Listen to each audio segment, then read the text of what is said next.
Le débarquement de Normandie dans mon appart, chapitre 21. Voilà, on ne peut pas visiter les sites de débarquement, on ne peut pas aller sur les lieux de débarquement, on se fait ça ici, chez moi, dans mon appart en Normandie.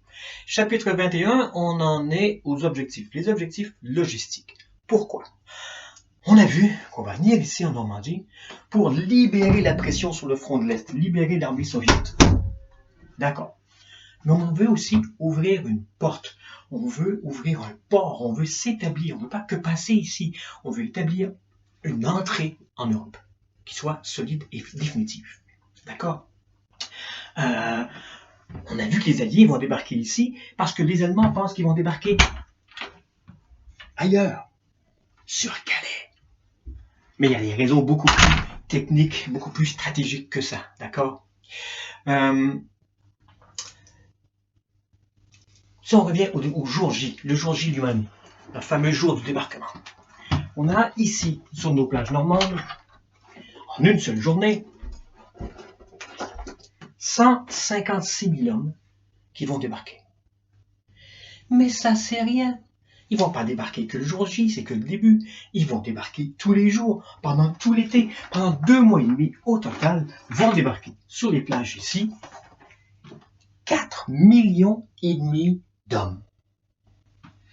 Chacun d'eux, tous les jours, a besoin de plus de 30 kg de matériel, plus de 70 livres. Ça, c'est le carburant, les munitions, l'eau, la nourriture. Ça, c'est un cauchemar logistique. Et c'est aussi simple que ça. Ou on ravitaille, ou on perd. Je ne dis pas que si on ravitaille, on gagne. Si on ne ravitaille pas, on perd. Lorsque l'armée du Troisième Reich étire de trop sa ligne logistique, sa ligne de ravitaillement en Afrique, elle perd pied. Lorsqu'elle l'étire à l'extrême en URSS, elle perd pied. La guerre, c'est de la logistique. Il n'y a rien à faire. Les Alliés ont besoin d'un port, un port en eau profonde, pour amener des centaines de milliers de tonnes de matériel jour et nuit pour fournir les centaines de milliers d'hommes, les millions d'hommes qui débarquent ici jour et nuit pendant des mois.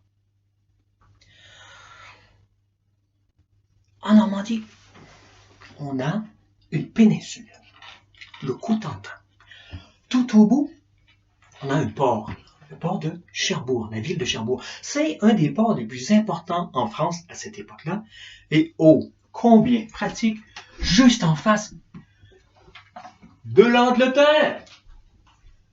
Yahoo! Et ben voilà, c'est pour ça, c'est ça notre objectif. C'est pour ça qu'on vient en Normandie. Établir un port en eau profonde à Cherbourg. Ça, c'est ce qui va nous permettre de maîtriser notre ligne de ravitaillement. Pour y arriver, il faut un plan immense. Il faut déjà débarquer sur une telle grande surface que les Allemands ne pourront pas nous encercler. 80 km en une seule journée, c'est difficile à encercler. Il faut aussi bloquer les armées du Troisième Reich qui sont sur Calais. Il faut les bloquer au niveau de la ville de Caen, qui n'interfèrent pas. Et il faut pouvoir isoler la péninsule du Cotentin et saisir le port, où quand même sont barricadés 30 000 soldats allemands, armés jusqu'aux dents, sous les ordres de von Schlieben. Comment on planifie ça sur le terrain?